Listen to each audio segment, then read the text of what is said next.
Station Houston on 2. Satoshi, can you call us on 3, please?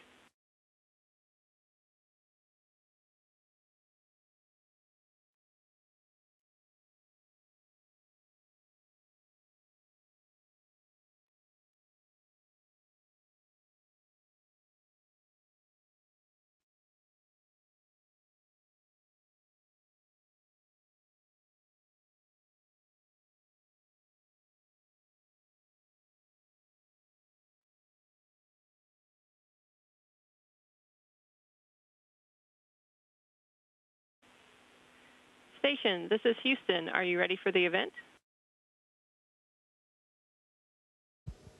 Houston, this is Station. We're ready for the event. Houston ACR, this is Mission Control. Please call Station for a voice check. Station, this is Houston ACR. How do you hear me? Houston ACR, Station has you loud and clear. How me? Got you loud and clear. Please stand by for opening remarks. Today, our students will have an out-of-this-world experience. Thanks to the Rhode Island Science Teachers Association and their partners at the East Bay Education Collaborative, NASA astronauts will answer their questions from space. This is a great opportunity to see science, technology, engineering, and math, what we call STEM, in action. I hope that, as they talk with our astronauts, our students imagine themselves as astronauts, or engineers, or scientists. I know that they have the talent and drive to reach the stars. And now, here's our first question. Hi, my name is Bailey. How do you drink in space? Hi, Bailey. First off, to all the students and teachers of the Rhode Island Science Teachers Association, welcome to the International Space Station. So drinking in space can actually be a little bit tricky, so we usually use these drink bags with straws to keep the water or whatever drink you're having contained. Also, sometimes it helps to use centrifugal force to get the liquid to one side or another as necessary. To drink it, you can just drink it through the straw, or sometimes it's a little more fun to make a sphere.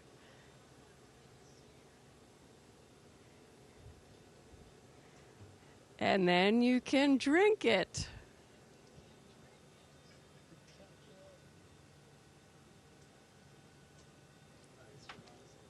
Can't do that back on Earth. Thanks for the question, Bailey. Hi, my name is Hudson. Do you have TVs in space?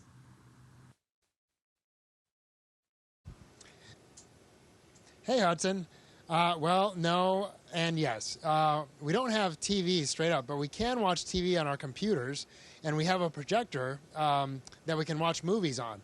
And so the ground will stream either live TV or TV shows that we request or movies that we request, and we put them on hard drives. And whenever we have some free time, we can watch movies with our friends and our crewmates, or we can just sit in our crew quarters and watch TV on our computer. Hi, my name is Keone. How do you exercise in space?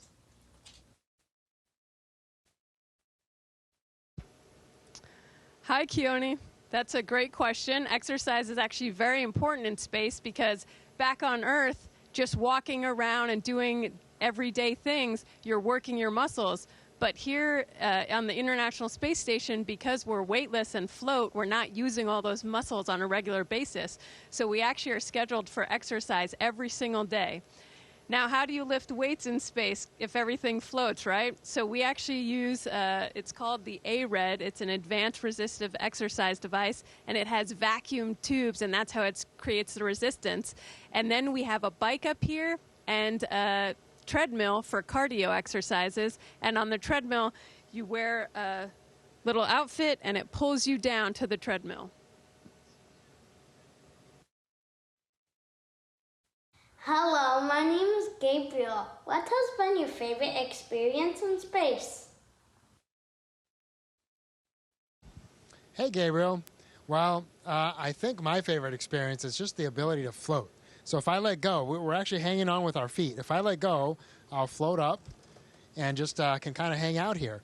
But along with floating, I think my most favorite thing I did was doing a spacewalk, because I was able to go outside and experience space in a very unique setting and kind of in my own little private spaceship in my spacesuit. That was a lot of fun. Hi, my name is Ellie, and my question is, what is your favorite food to eat in space?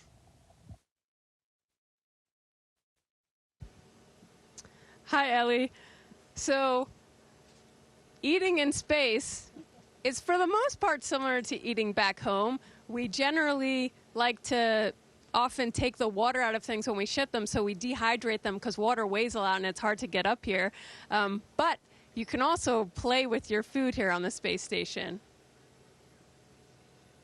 Thanks, Frank. So that was an M&M, and that is probably my favorite thing to eat here on the space station. Hi, this is Daisy. My question is, how do you sleep in space? Hey, Daisy. You know, we sleep really comfortable in space because, again, we're floating. And so we have what are called crew quarters, which are basically our own little small bedrooms about the size of a phone booth. And in there we have sleeping bags. We each have our own sleeping bag that we bungee to the wall so that it doesn't float away. And basically, inside the sleeping bag, you just kind of float like this. And you sleep super comfortably. And what the sleeping bag does is it just kind of keeps you in place, and it keeps you from banging against the walls at night, because you're just kind of sleeping and floating. And so it just keeps you in place. But you actually sleep really comfortable because you're not laying on anything, and it's almost like sleeping on a cloud. It's pretty cool.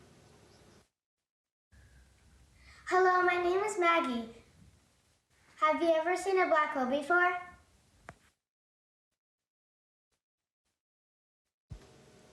Hi, Maggie. I have not ever seen a black hole. Thankfully, I think if we got close enough to see it, it might be bad news for us. But we do have various sensors out there to detect things like that are mounted on the space station. For example, we have the alpha magnetic spectrometer on the truss of the space station, and that can detect things that we couldn't see with our own eyes, or things that we previously haven't been able to detect before. Hi, my name is Eliza. How do you wash in space? Hey, Eliza, that's a great question, because without gravity, it's really hard to have running water. You would basically have to have a huge vacuum on the ground that would suction the water down for you to have running water. So we don't really have that. Like Jasmine told you, we use these little water bags, and you can wash in one of two ways. You can either put the water directly on you from that bag, or you can use one of these, and this is a washcloth, which we basically have in this little silver bag, and you plug it into our water machine and shoot hot water into this, and then you have a hot towel, and basically you give yourself a towel bath. And we get one of these every couple days, and so you use it for one time, and then you put it back in the bag, and you put hot water back in it, and then you can use it again. So we stay pretty clean despite not having actively running showers. Hello, my name is Anderson Mendoza Alvarado. I am from Central Falls, and my question for you is, what do you do at the space station for fun? Thank you.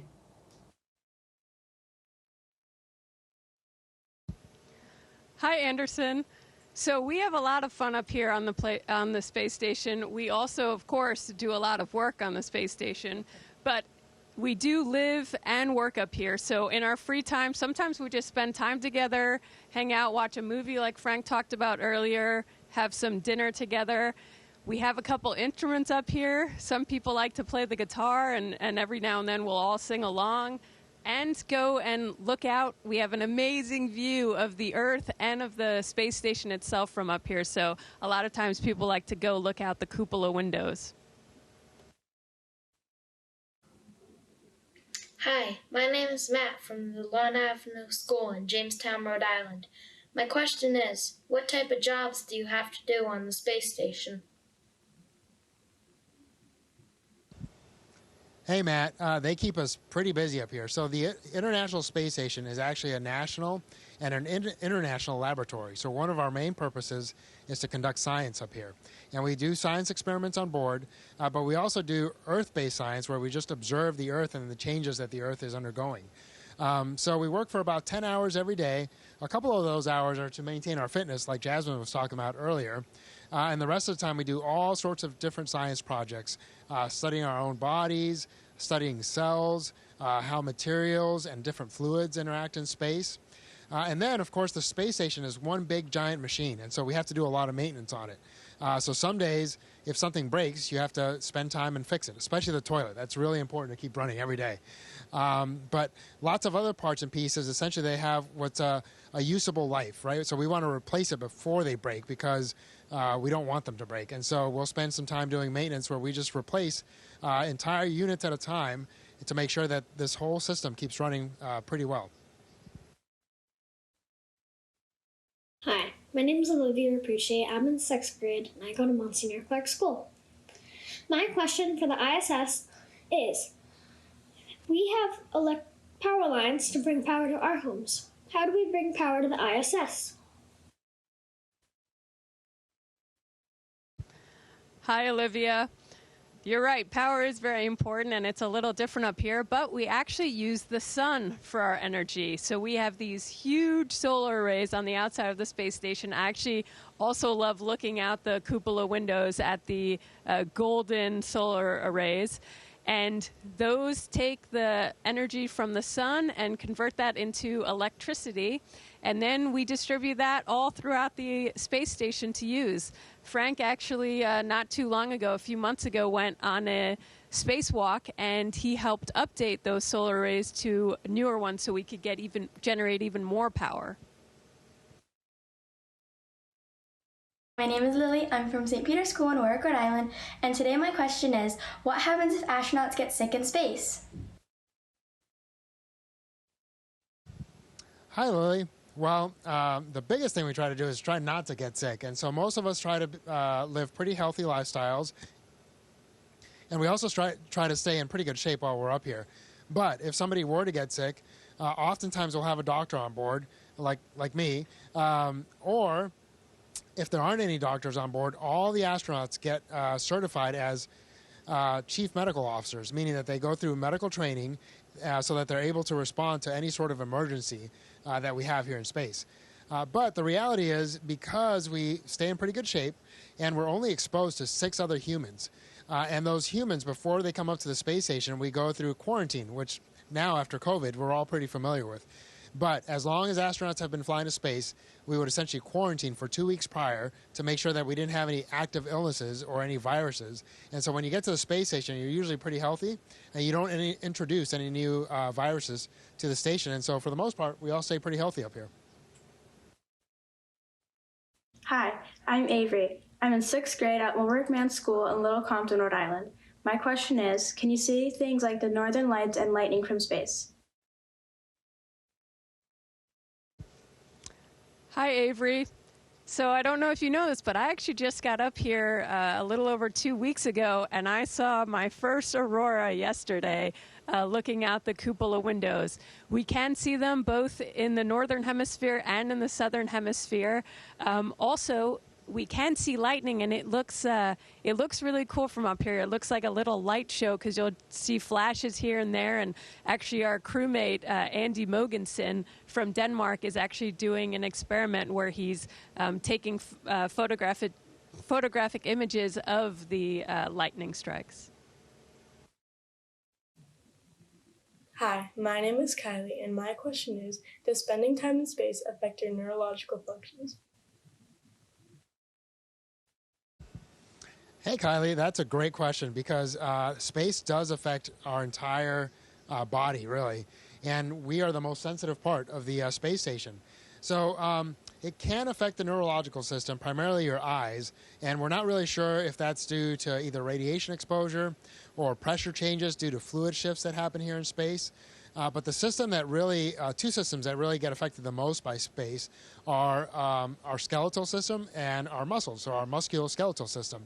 And that's because on Earth, when you're standing, when you're walking, you put a lot of stress on your bones. And that's actually a good thing because it keeps them strong, and your bones produce your blood, and they play a huge role in your immune system. And so keeping your bone health is really important. And that's part of the reason that we work out so much up here. And then because you're not standing, you're not supporting your weight, your muscles, especially your lower body muscles, your legs, tend to atrophy, meaning they kind of shrink a little bit because we're not using them as much. And so again, part of the reason that we exercise. So those two systems probably are affected much more than the neurological system. Your cardiovascular system can also be affected. Your blood vessels are essentially, we're exposed to higher radiation up here, and so that can have long-term effects. But we also either run on a treadmill or ride a bike up here almost every day to keep our cardiovascular health. My name's Maeve. What made you decide to become an astronaut, and how did you apply to become one? Hi, Maeve. So I decided at a really young age I wanted to be an astronaut. I was in elementary school, and I actually did a book report on Valentina Tereshkova, the first woman in space, Russian cosmonaut. And from that moment on, I decided I wanted to become an astronaut. And as I learned more and more, as I got older and studied it more and researched into what it took to become an astronaut, I realized it was something I really wanted to do. I was interested in space. I loved flying, and I really loved all the science fields in general. And then applying to become one. So many years after that first dream of becoming an astronaut, NASA said they were accepting applicants, and I put in an application. And honestly, the hardest part was in between each round, you have to wait to see if you made the cut for the next round. So if you don't apply, you won't get selected. My question is, does space change your circadian rhythm? Hi, Nadali. Well, you would think that it might, right? Because we orbit the Earth 15 times a day. And so every 45 minutes, we're seeing either a sunrise or a sunset. So if we use the sun to maintain our circadian rhythms like we do on Earth, it'd be really challenging. But we don't actually have that many windows. We have this beautiful cupola, but it's only a small part of the space station. And so for the most part, we have artificial lighting here, and we just stay on what's called GMT, Greenwich Mean Time. And so everybody that works on the space station throughout the world, so in Houston or in Tsukuba in Japan, in Munich in Europe, or in Moscow, everybody operates on GMT so that we all share a common time. And so because of that, we generally wake up at 6 or 7 a.m. GMT, and we go to sleep around 10 or 11 p.m. GMT. And so everybody operating on that time actually maintains a pretty good circadian rhythm. Hi, I'm Kathy Jimenez Long. And I'm Kathy Justin Eller from the Rhode Island Science Teachers Association. The Rhode Island Science Teachers Association, Rhode Island students, and our entire state thank the crew for inspiring our next generation of scientists and engineers. Rhode Island students are poised to become some of the greatest problem solvers in the world. They are at the precipice of new frontiers, which we can only now begin to imagine. These include possibilities like living on the moon or perhaps Mars, navigating to the depths of our ocean, or beneath the ice of nearby moons. We hope this experience of talking with astronauts nurtures our students' STEM potential and helps them strive to make our beautiful blue world a better place, both within Rhode Island and beyond. Thank you everyone for your many contributions to this downlink experience and our statewide astronaut Lollapalooza.